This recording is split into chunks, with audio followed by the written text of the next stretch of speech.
A police officer heard an order to close the tunnel to the central pens at Hillsborough where the fatal crush happened, the inquests have heard. Sgt Derek Miller told the jury he heard the instruction on his radio, but did not know who it had come from. Another officer previously told the inquests he could have closed the entrance had he been warned about the number of fans coming into the ground. 96 Liverpool fans died after the terrace crush on April 15, 1989.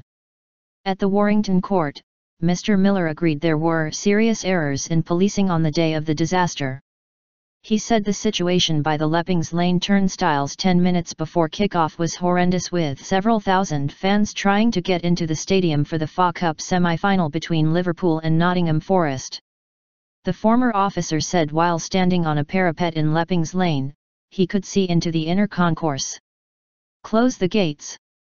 He told the court he noticed there were no police officers at the entrance to the tunnel which led to the central pens. Mr. Miller recalled an order was made to open exit gate C in order to relieve the crush outside the turnstiles, and a minute or two later, another order was made to close the gates to the center pen. That order could have come from the police control box overlooking the terrace or by an officer by the pitch, he said.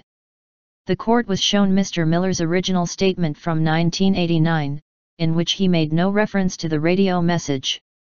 Asked about the omission, he said, "I don't know why it's not included."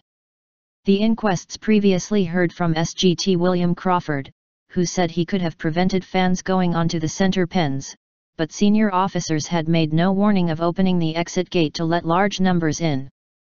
Mr. Miller said the decision to close the tunnel gates could be taken by either the match commander or a junior officer, but agreed it was ultimately the responsibility of match commanders in the police control box. He told the jury he would expect every senior officer to know that blocking the tunnel was a tactic they used to avoid overcrowding on the terrace. Asked if he thought the reaction from match control to get officers on the pitch was a serious error, Mr. Miller said with hindsight, it was. The court was also shown an interview Mr. Miller gave to Operation Resolve, the ongoing criminal probe into the disaster, in which he said an order was made to shut the gates at the back of the tunnel. He was asked whether it was reasonable to accept the reference could have been to the gates at the tunnel or at the turnstiles.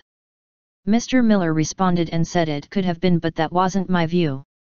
I could understand if somebody took that view, but I didn't take that view. I thought it was the tunnel, he said. The inquests are due to resume on Tuesday.